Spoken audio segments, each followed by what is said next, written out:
I'd heard stories about the industrial park on the outskirts of the town I lived in. The unsettling kind.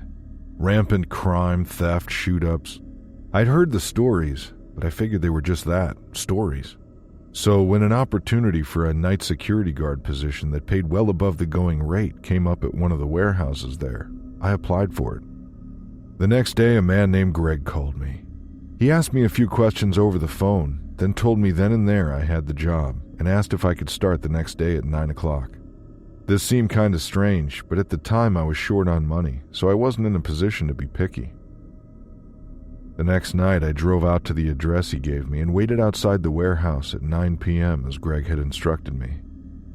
My first impressions were how eerily quiet it was. It was at the far end of the industrial park, meaning it was pretty much isolated from the other warehouses. Just a structure standing by itself in the darkness. The parking lot was deserted. My truck was the only vehicle there. I didn't even have a number to call Greg since he'd called me on a private number. I was beginning to think this was a setup when I heard a creaking behind me and turned to see the warehouse door open enough for a shadowy figure to step out and shine a flashlight at me. It was Greg. He was a rather small man with thinning gray hair and a sharp stare. He told me that I just needed to patrol around the perimeter of this warehouse, and if anyone showed up, to scare them off.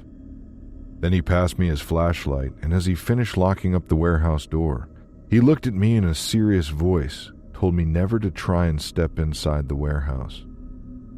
I nodded at him, and then watched him walk around the corner and into the night. I found this strange since I didn't see another car there, and he couldn't be walking home since there were no houses for miles. I guess I just shrugged off the weirdness out of my mind and got on with the job. I never saw Greg again, but at the end of each week, my paycheck went into my bank account like clockwork. Then one night during my 4th week working there, something disturbing happened. I'd been patrolling the warehouse for about 4 hours, and other than a couple of rabbits, I hadn't seen any other signs of life. It was a freezing cold night, and each breath I took left a frosty mark in the air. Because it was so cold, I went back to my truck to warm up more often than usual. On one of these warm-up breaks, I was sitting there drinking coffee out of my thermos when I saw something up ahead by the fence. From that distance, I couldn't fully see what it was, but I could make out enough to see it was too tall to be an animal, but it wasn't moving at all. I got out of my truck and walked over there. The closer I got to it, the clearer it became. It was a person, all right, a man of about 20 years old. Despite the freezing weather, he was only wearing a t-shirt and a pair of thin linen pants. I asked him if he was okay, but he didn't reply. He just stared past me and at the warehouse with a look of fear in his dark eyes. I told him he couldn't be there, but again, he didn't reply. Then I asked him if he'd come from the warehouse, and he turned his gaze to me and gave a single nod of his head. I didn't know what to do. The whole thing was really weird. And the more I looked at this man, the more I realized that despite the sub-zero weather and his minimal clothing, he wasn't shivering or cold at all. Nothing. He was completely unaffected by the weather. Regardless of this, I couldn't just leave him there to freeze to death, so I suggested he come over to my truck, have some coffee, and warm up. He didn't say anything, but when I started walking away, he followed me. I directed him to the passenger side, put the heater on, passed him the thermos, and wrapped him in a blanket I had there. As he took small sips from the thermos, I noticed he was still staring over at the warehouse. His eyes would not leave that place, not even when he was drinking. The glint in his eyes showed me he was terrified. I still needed to do my job and patrol the area, so I turned the ignition off and left him there. The warehouse was eerily silent as normal. I checked the warehouse door, but it was locked, and I couldn't see any other points of entry. When I walked back to my truck about 30 minutes later, the passenger door was open. The blanket was on the floor next to it, as though it had been dropped in a hurry, and the man was gone. There was more. I saw a red splatter of what looked like blood on the frosty ground. The bloody trail led towards the fence. The man hadn't been injured when I found him, so something must have happened after I left. I searched the area but saw no sign of him. Then the next day I received an email from Greg telling me that my role was no longer needed and my employment was terminated. He paid me everything he owed me, and that's the last I ever heard from him. I'll never know who that man was, if he came from inside the warehouse, and what happened that resulted in him leaving that bloody trail. All I do know is that sheer look of terror in his eyes was very real. That man was petrified of something that had to do with that old warehouse.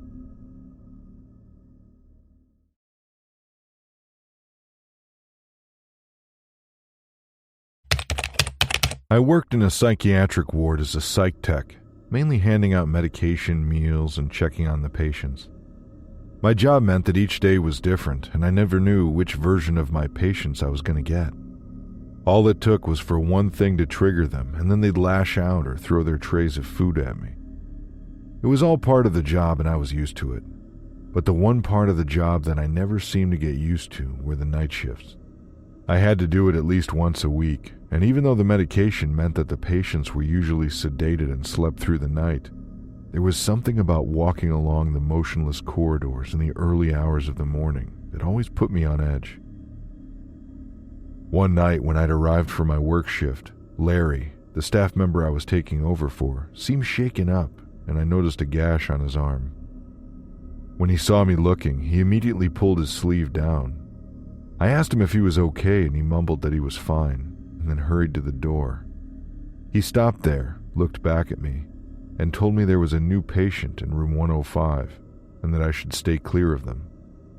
Before I could ask him any more about this, he'd already swiped his badge through the security system and left.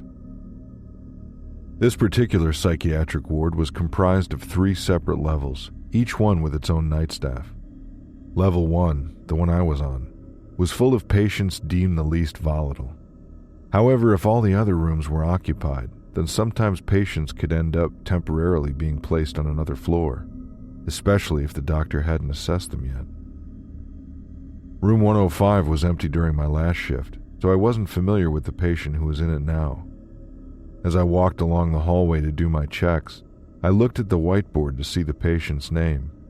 All that was written there was unknown. I peered through the transparent window and saw a young woman lying on the gurney, curled up and hugging her legs. She was facing the other way, so I couldn't tell if she was sleeping or not.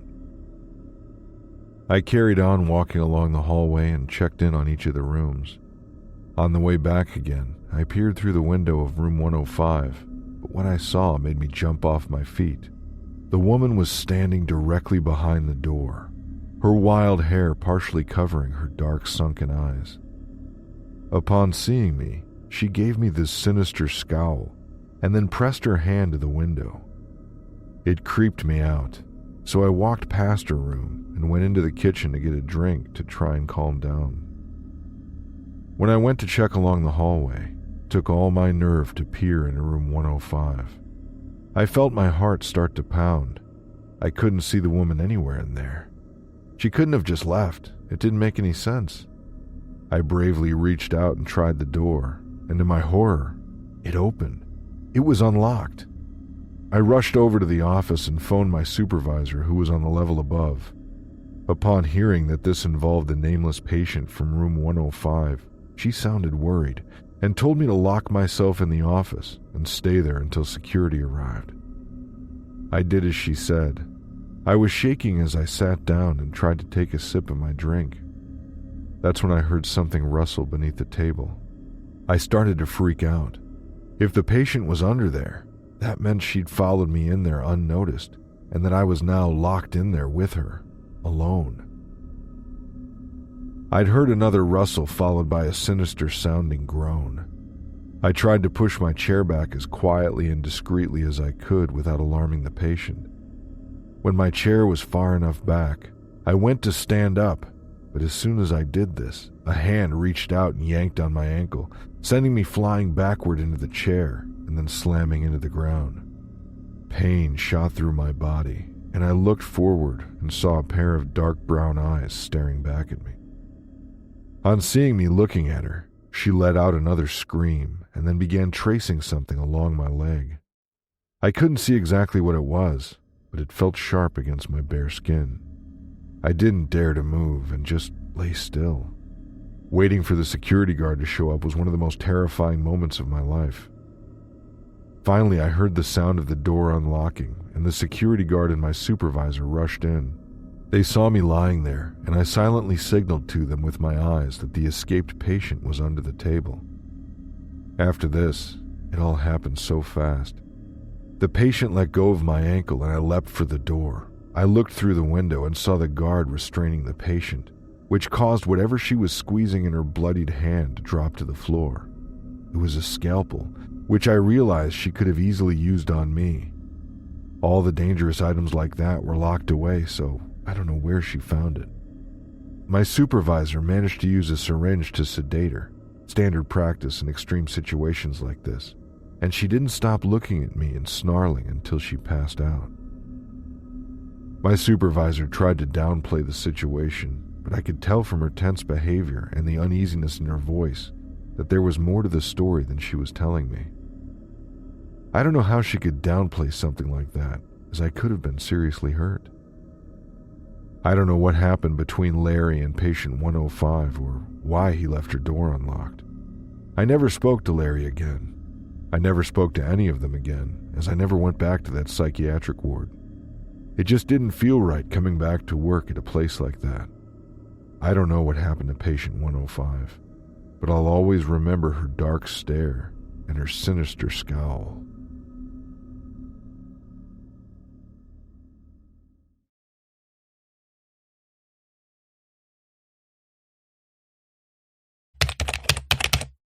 I used to work nights at a large construction site.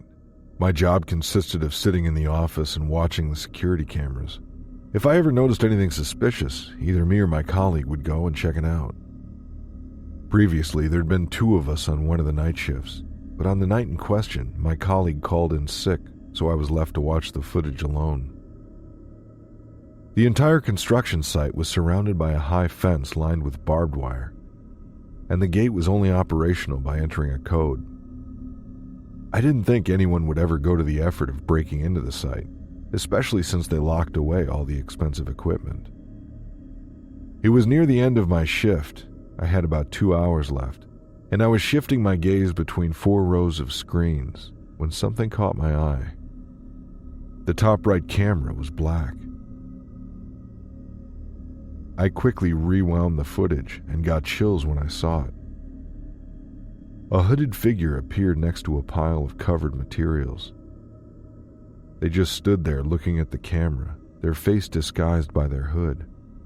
Then they walked forward, climbed up the scaffolding, and waved at the camera before they stuck tape across it. I was frustrated with myself for not noticing this sooner. The whole thing lasted about 10 seconds. The masked figure knew what they were doing. It almost felt like they knew when I'd be looking at the camera. It almost felt like they knew when I'd be looking at that camera next, but I tried convincing myself it was just a coincidence, and they just luckily timed it right. I called the police and reported the intruder, and they told me they'd send someone right over. I watched the screens to try and spot the intruder, but there was no sign of them. This meant that they must have still been near the blacked-out camera. I grabbed my flashlight and checked to make sure my stun gun was secure in my pocket and went to investigate. The spotlights came on as I walked over there. I couldn't shake off this uneasy feeling that I was being watched. As I reached the spot with the covered camera, I peered around trying to find the intruder, but there was no sign of them. I turned my attention to the camera and looked up at it. Something was stuck to the tape, but I totally couldn't make it out from down on the ground. I checked around me again before I began climbing the scaffolding to see what it was. As soon as I'd pulled myself up there and came face to face with the camera, I felt my stomach churn in dread. Stuck to the tape was a piece of paper with 3 words on it. "Run, rabbit, run." I tore a section of the tape off, but before I could do any more of it, I heard something beneath me. Footsteps. I clung onto the scaffolding and stared down. Standing there, looking up at me, was that hooded figure. They waved at me and then walked over to the scaffolding, and to my horror, they grabbed it and started shaking it. I held onto the pole as tightly as I could, but the whole thing was shaking and I could feel my grip loosening. I tried to hold, but I just couldn't. My grip loosened and I fell and landed on my right leg. I heard a crack and knew I'd broken something. I laid there injured and frantic. The hooded figure was nearby, staring down at me. I gripped my thigh and tried dragging myself across the ground, but I was in agony with each movement I took. Each time I moved, the hooded figure moved too. They were mocking me, but that's all they did, nothing else. I was so afraid that if I stopped trying to move, they would do something to hurt me, but I got to the point where I was in just too much pain. I pulled the stun gun out of my pocket, aimed it at them with shaking hands, but they remained there completely still. Then I saw flashlights coming near us. Upon seeing them too, the hooded figure gave me a single wave, then turned and ran off into the darkness. The police officers found me, and through my panic, I explained what happened. One of them stayed with me and the other went looking for the hooded figure, but they didn't find them anywhere. I was taken to the hospital. I'd fractured my tibia bone. It put me out of action for 6 months, but I guess I'm lucky it wasn't worse. The police never did find that hooded figure. They also watched the security footage. As I'd only managed to take part of the tape off the camera, footage was grainy and parts of it weren't visible. When the hooded figure fled, there was no sign of them on any of the other cameras. There were cameras at every angle of that site. It just doesn't make any sense how they could vanish like that, or get inside undetected in the first place. Then there's that note. I don't know what it means, but just thinking about it still haunts my mind today. I'll never work a night job again, or one where I'm alone. The limp in my leg reminds me that it's not worth the risk.